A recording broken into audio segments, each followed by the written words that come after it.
2009, a year that will live in infamy. Alright, maybe that's a bit dramatic, but between the economic downturn starting to take its toll and a slew of 2009 games getting bumped into the next decade, there were points in this year that I was really starting to doubt that there would even be 10 games worth talking about at the end of the year. But as it turns out, 2009 was full of plenty of fantastic games that were spread across the entire year. That made narrowing this list down to 10 a lot harder than I initially thought.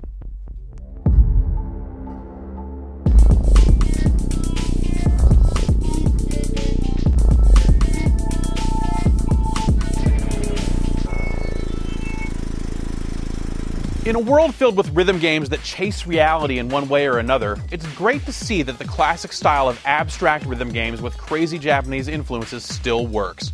Rhythm Heaven looks deceptively simple and really only has you tapping or sliding on the screen. But it takes those basic mechanics and immediately shoots off into left field by applying rhythm game action to building robots, playing ping pong, or making moai heads sing. And then, once you've figured out each individual bit, the game mashes them all together and throws them at you rapid fire. UFC 2009 Undisputed is simply a hard-hitting game. When you're dealing with fighters and all the different positions that a UFC fight can get into, it's hard to make all of the action look like it hurts. But man, Undisputed looks downright painful. But I wouldn't have put this on my list if it just looked violent. Undisputed's technical nature and counter-based gameplay give it a depth that kept me coming back, and I'm happy to see that it's looking to become an annual series. For years, you had to make the choice. Were you an arcade driving guy or a sim driving guy? Any attempts to bridge that gap were met with abject failure as games totally failed to commit to either style well enough to satisfy anyone. But in recent years, fans of driving have had it a lot easier. As far as I'm concerned, Forza Motorsport 3 represents the current pinnacle of this movement. The level of assistance allows just about anyone to get in and successfully make their way around the track, but you can take it much, much further than that. It's got a great collection of cars and a terrific storefront full of user-created stuff that makes me want to keep coming back day in and day out. Assassin's Creed 2 is all about satisfaction. With the story already set in motion by the first game, this time around you really get some answers about the nature of the real world where Desmond Miles sits in his magic tanning bed and thinks of Italy. But making your way through the treacherous political landscape of Florence or Venice is best done with hidden blades. Controlling Ezio as you carry out your dark but presumably just tasks is fantastic. The tools at his disposal, from the improved traversal mechanics to just running up and stabbing fools in their faces. Those are the things that put AC2 high on my list. Now, I'm ostensibly a grown-up. I don't really spend a lot of time thinking about how cool it'd be if I was a video game character. But if I had to choose one, I'd probably go with Nathan Drake. The way he approaches every situation with an appropriate degree of confident swagger, only to totally flip out when things start going to hell. It's mesmerizing. That's why it's so great that Naughty Dog filled Uncharted 2 with some of the biggest and craziest moments in all of games. This isn't about one helicopter fight or one train ride. It's about a non-stop adventure that'd completely eradicate any other action hero. Also, there's multiplayer. It's quite good.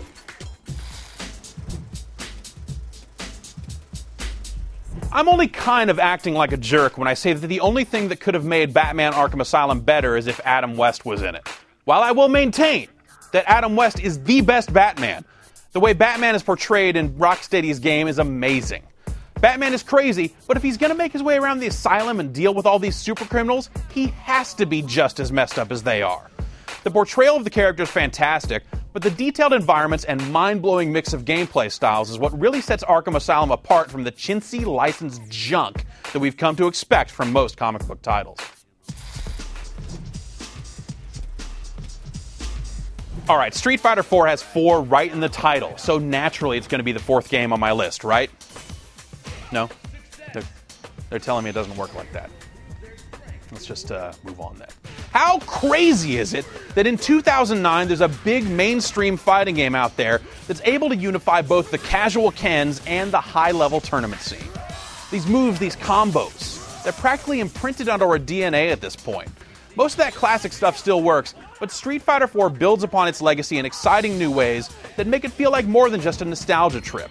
Fighting games are back, and it's all Capcom's fault.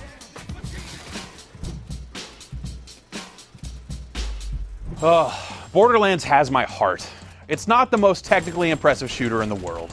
It has some sort of glaring AI issues. But despite all that, I played the game for around 60 hours, and I'll probably play it for 60 more. Gearbox has created a fantastic looking world that's simply fun to be in. Just running around, gunning down monsters, completing quests, and building a huge stockpile of wild weapons and items as you go. That's the sort of stuff that has me completely hooked. It's like an MMO that doesn't actually require you to be social, which is where all those real MMOs always break down for me. Just let me shoot skags in silence, damn it.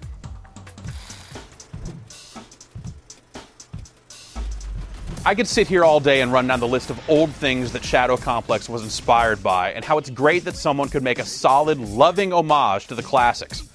But Chair's Xbox Live Arcade game doesn't need the crutch of nostalgia to get around. There's a decidedly modern slant to the way this side-scrolling adventure feels that makes it appropriate for just about anyone. It's a thrilling game, with just enough story and just enough voice work to let you know that there's a high level of production that permeates just about every layer of the product. With all of those things working in concert, I didn't stop playing Shadow Complex until I had completed every task it put before me. And just standing here telling you about it makes me want to play it all over again.